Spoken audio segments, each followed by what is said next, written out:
یہ کہانی ایک خواب سے شروع ہوتی ہے، ایک ایسا خواب جو صرف ایک بچے نے دیکھا، لیکن اس کی تعبیر نے صدیوں تک انسانیت کو صبر، ایمان اور اللہ پر بھروسے کا سبق دیا۔ رات خاموش تھی، آسمان پر ستارے جگمگا رہے تھے۔ ایک کم عمر لڑکا نیند سے بیدار ہوا۔ اس کے دل میں ایک عجیب کیفیت تھی۔ اس نے ایک منظر دیکھا تھا جو عام نہیں تھا۔ اس نے دیکھا کہ 11 ستارے، سورج اور چاند اس کے سامنے جھک رہے ہیں۔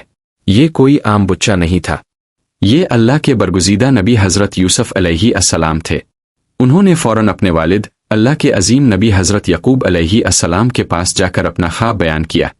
یہ واقعہ اللہ تعالیٰ نے اپنی مقدس کتاب قرآن کی سورت یوسف میں بیان فرمایا ہے۔ جب حضرت یعقوب علیہ السلام نے یہ خواب سنا تو انہوں نے فوراً سمجھ لیا کہ یہ اللہ کی طرف سے ایک خاص اشارہ ہے۔ انہوں نے اپنے بیٹے سے فرمایا کہ اس خواب کو اپنے بھائیوں کے سامنے بیان نہ کرے، کیونکہ وہ حسد میں مبتلا ہو سکتے ہیں اور شیطان انسان کا کھلا دشمن ہے۔ وقت گزرتا گیا، لیکن حضرت یوسف علیہ السلام کے بھائیوں کے دلوں میں حسد بڑھتا گیا۔ انہوں نے محسوس کیا کہ ان کے والد کی محبت یوسف علیہ السلام کے لیے زیادہ ہے۔ یہ احساس آہستہ آہستہ ان کے دلوں میں نفرت میں تبدیل ہونے لگا۔ شیطان نے ان کے دلوں میں وسوسے ڈالے، یہاں تک کہ انہوں نے ایک خطرناک منصوبہ بنا لیا۔ انہوں نے آپس میں مشورہ کیا کہ یوسف کو اپنے راستے سے ہٹا دیا جائے تاکہ ان کے والد کی توجہ صرف ان کی طرف ہو جائے۔ آخرکار انہوں نے فیصلہ کیا کہ وہ حضرت یوسف علیہ السلام کو ایک دور دراز جگہ لے جا کر چھوڑ دیں گے۔ ایک دن وہ اپنے والد کے پاس آئے اور درخواست کی کہ یوسف کو ان کے ساتھ جانے دیا جائے تاکہ وہ کھیل سکے اور وقت گزار سکے۔ حضرت یعقوب علیہ السلام کا دل بے چین تھا، لیکن انہوں نے اللہ پر بھروسہ کرتے ہوئے اجازت دے دی۔ وہ حضرت یوسف علیہ السلام کو لے کر ایک سنسان مقام پر پہنچے۔ وہاں کوئی نہ تھا، کوئی آواز نہ تھی، کوئی مدد نہ تھی۔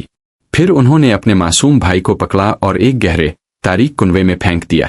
یہ ایک ایسا لمحہ تھا جس میں ہر طرف اندھیرا تھا۔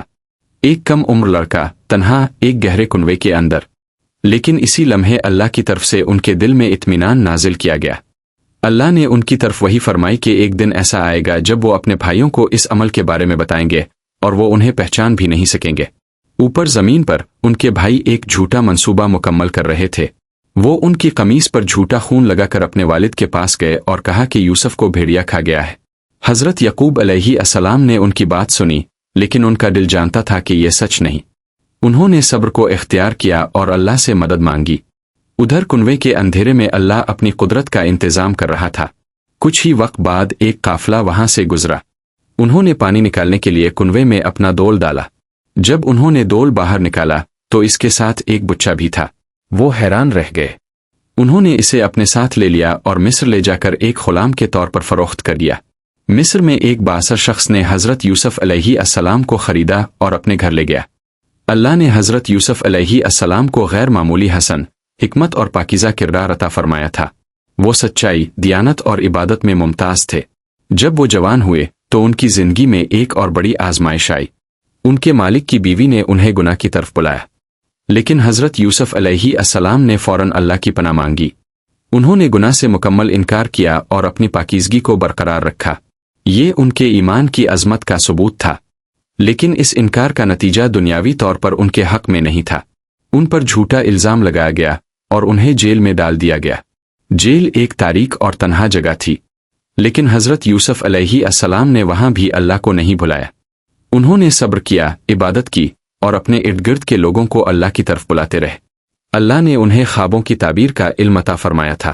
جیل میں 2 قیدیوں نے خواب دیکھا اور حضرت یوسف علیہ السلام نے اللہ کے عطا کردہ علم سے ان خوابوں کی صحیح تعبیر بیان کی، اور وہ تعبیر بالکل سچ ثابت ہوئی۔ سال گزرتے گئے۔ پھر ایک دن مصر کے بادشاہ نے ایک عجیب خواب دیکھا۔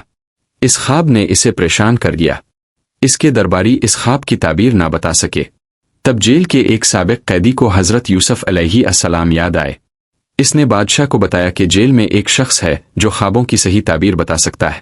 حضرت یوسف علیہ السلام کو جیل سے بلایا گیا۔ انہوں نے اللہ کے حکم سے بادشاہ کے خواب کی صحیح تعبیر بیان کی اور آنے والے قحط کے بارے میں خبردار کیا۔ بادشاہ ان کی حکمت، سچائی اور علم سے متاثر ہوا۔ اس نے انہیں مصر کے خزانوں کا نگران مقرر کر دیا۔ یہ اللہ کی قدرت تھی۔ وہی حضرت یوسف علیہ السلام جو کبھی کنویں میں تنہا تھے، اب مصر کے ایک عظیم منصب پر فائز تھے۔ پھر وہ وقت آیا جب مصر میں قحط پڑا۔ دور دور سے لوگ اناج لینے کے لیے مصر آنے لگے۔ انہی لوگوں میں حضرت یوسف علیہ السلام کے بھائی بھی شامل تھے۔